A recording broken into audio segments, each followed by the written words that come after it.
At Kids Matter, our mission is to equip and empower the global KidMin community. That means you. We're so glad you're here.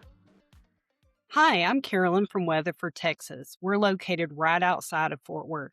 I've been in kids ministry 32 years, served and worked in various church sizes. I'm so excited to spend the next few minutes with you discussing how we can finish this year strong. We're in the middle of all the summer fun right now. We wrapped up VBS 2 weeks ago. We have kids camp in 2 weeks, and 2 weeks later, we kick off the fall. It's busy around here, as I'm sure it's busy where you are. It would be easy to jump in and discuss the upcoming events, share ideas, but before we do that, let's take a minute and be reminded why we are doing this. A child left this note on a prayer wall. It says, "I'm a disbeliever. Please bring God to me." After 32 years in kids ministry, I don't know that I've ever read anything that reminded me more clearly why we do what we do. Everything I'm going to share today begins with this child. This is why we serve. One of the simplest things we have done has become one of the most meaningful. Our prayer wall gives children a place to write prayers, praises, questions, and even doubts. That sticky note came from this wall. It reminds us that children are listening, searching, and responding to God. As we finish 2026 strong and prepare for the next year, I want to share these 3 intentional investments that have made a difference in our ministry. Invest in yourself, invest in your team, invest in families. One of the best ways we can invest in our ministries is first investing in ourselves. Healthy leaders build healthy ministries. The year is half over. How are you doing with your walk with Jesus? Are you having a daily quiet time? Have you been able to attend corporate worship? How is your prayer life? Be honest, but not with me, but yourself. As I ask myself these questions, one thing that stands out to me is my schedule doesn't always allow me to go to corporate worship. I'm not always timely in going back and watching it online. That's an area I want to improve the remainder of the year. The second area to look at is healthy habits. Are you scheduling and going to your doctor appointments? Where are you on your health and financial goals? How are you with personal and professional boundaries? If you're like me, I can make excuses like I don't have time, but the reality is I haven't always made myself a priority. The third area is never stop learning. This year, I'm participating in the KidMin Academy and will graduate in the fall. This has been such a rewarding experience, and I have made lifetime friends. I want to encourage you to check it out if you haven't already. Have a mentor, be a mentor. I have a mentor I meet with twice a month.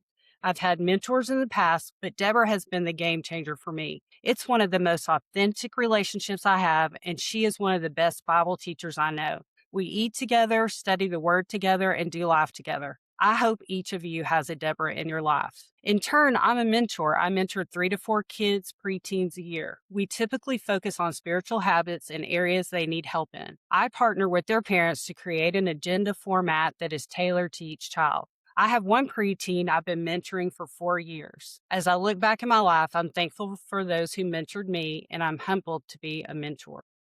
Let's shift our focus on investing in your team. People stay where they feel valued. We intentionally encourage, equip, and appreciate our volunteers throughout the year.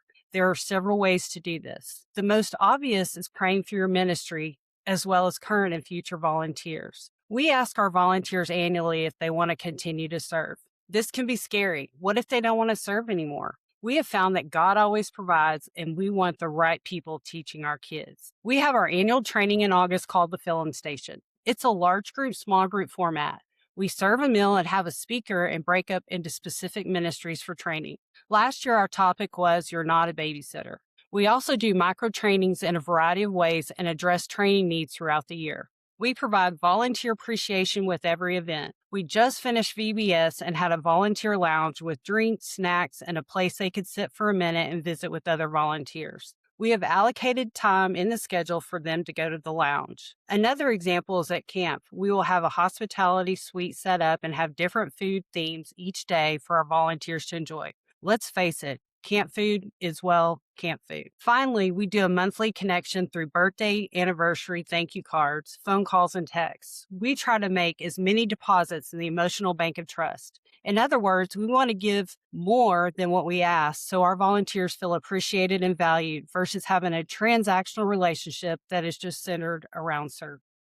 As we wrap up, let's discuss investing in families. We don't just plan events, we create environments where families experience Jesus together. Whether it's blessing of the backpacks, Nerf and Nacho family battle, or creating memorable Christmas environments, every event is designed to help families connect with each other and Jesus. Looking ahead at the calendar, these are some events we have scheduled. VBS we had 2 weeks ago. We had 464 kids participate and 232 volunteers serve. It was our largest VBS to date. Kids Camp will have over 200 people participate. Fill In Station is our August annual training I mentioned earlier. We will start monthly school lunches where our pastors visit kids at their schools who attend our ministry. Our preteen ministry will host dinners by grade to connect and get to know the preteen families. We'll have a fourth grade moving up turkey bowl, and that's where the soon to be fifth graders learn and experience the preteen ministry to help ease anxiety and get excited. It's known for the turkey bowling, where we divide up in teams and the kids bowl using a frozen turkey. Moving up kindergarten breakfast. We host 2 sessions and we'll provide breakfast and a tour of the kids area. They are given kids cash and get to shop in our store for the first time. It's designed to help the parents and kids acclimate to the new environment. Popping Up K through 4th grade will be our promotion Sunday. We pop and serve popcorn and the kids are excited to start their new grade. We have lots of people come by with the smell of popcorn in the hallways. This year, we'll have a new family experience. It's Field Day Family Night. It will be Olympic themed as the families compete and make memories with their kids. In the fall, we will have preteen ministry color out nights. For example, we'll have blue out and everyone wears blue and prizes are given for the best costumes and bring a friend competition. We had pink out in April and our preteen pastor challenged the kids to bring friends and they had 120 preteens attend and he dyed his hair pink. Well, as a matter of fact, it's still pink.